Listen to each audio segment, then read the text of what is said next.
Chapter 9, The Most Confidential Knowledge. Text 26. Patram pushpam phalam toyam yome bhaktya prayachati tadaham bhakti paritam ashnami prayatatmanaha. If one offers me with love and devotion a leaf, a flower, a fruit, or water, I will accept it. Purport. For the intelligent person, it is essential to be in Krishna consciousness, engaged in the transcendental loving service of the Lord, in order to achieve a permanent, blissful abode for eternal happiness. The process of achieving such a marvelous result is very easy and can be attempted even by the poorest of the poor, without any kind of qualification. The only qualification required in this connection is to be a pure devotee of the Lord. It does not matter what one is or where one is situated. The process is so easy that even a leaf or a little water or fruit can be offered to the Supreme Lord in genuine love, and the Lord will be pleased to accept it. No one, therefore, can be barred from Krishna consciousness, because it is so easy and universal. Who is such a fool that he does not want to be Krishna conscious by this simple method, and thus attain the highest perfectional life of eternity, bliss, and knowledge? Krishna wants only loving service and nothing more. Krishna accepts even a little flower from his pure devotee. He does not want any kind of offering from a non-devotee. He is not in need of anything from anyone because he is self-sufficient, and yet he accepts the offering of his devotee in an exchange of love and affection. To develop Krishna consciousness is the highest perfection of life.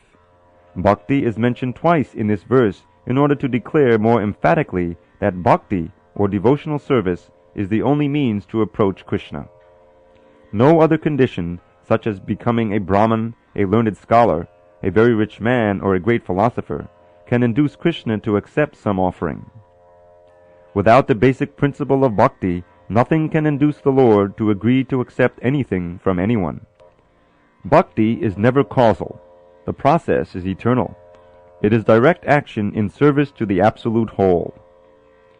Here, Lord Krishna, having established that he is the only enjoyer, the primeval Lord, and the real object of all sacrificial offerings, reveals what types of sacrifices he desires to be offered.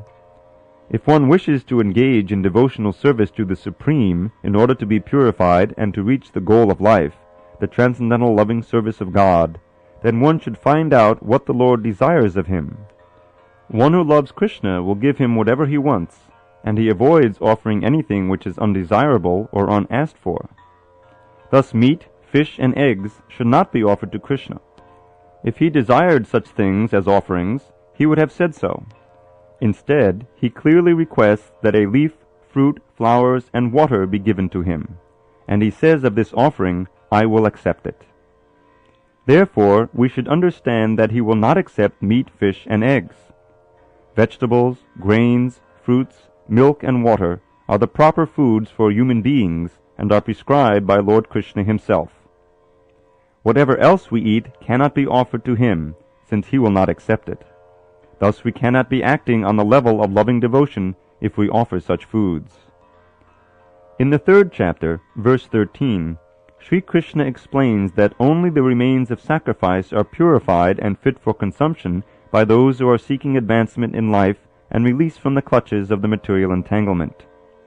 Those who do not make an offering of their food, he says in the same verse, are eating only sin. In other words, their every mouthful is simply deepening their involvement in the complexities of material nature. But preparing nice, simple vegetable dishes, offering them before the picture or deity of Lord Krishna, and bowing down and praying for him to accept such a humble offering, enables one to advance steadily in life, to purify the body, and to create fine brain tissues which will lead to clear thinking. Above all, the offering should be made with an attitude of love. Krishna has no need of food, since he already possesses everything that be. Yet he will accept the offering of one who desires to please him in that way. The important element in preparation, in serving, and in offering is to act with love for Krishna. The impersonalist philosophers who wish to maintain that the absolute truth is without senses cannot comprehend this verse of Bhagavad-gita. To them it is either a metaphor or proof of the mundane character of Krishna, the speaker of the Bhagavad-gita. But in actuality, Krishna, the Supreme Godhead, has senses, and it is stated that his senses are interchangeable. In other words, one sense can perform the function of any other. This is what it means to say that Krishna is absolute. Lacking senses, he could hardly be considered full in all opulences. In the 7th chapter, Krishna has explained that he impregnates the living entities into material nature. This is done by his looking upon material nature. And so, in this instance, Krishna's hearing the devotee's words of love in offering foodstuffs is wholly identical with his eating and actually tasting. This point should be emphasized. Because of his absolute position, his hearing is wholly identical with his eating and tasting. Only the devotee who accepts Krishna as he describes himself, without interpretation, can understand that the supreme absolute truth can eat food and enjoy it.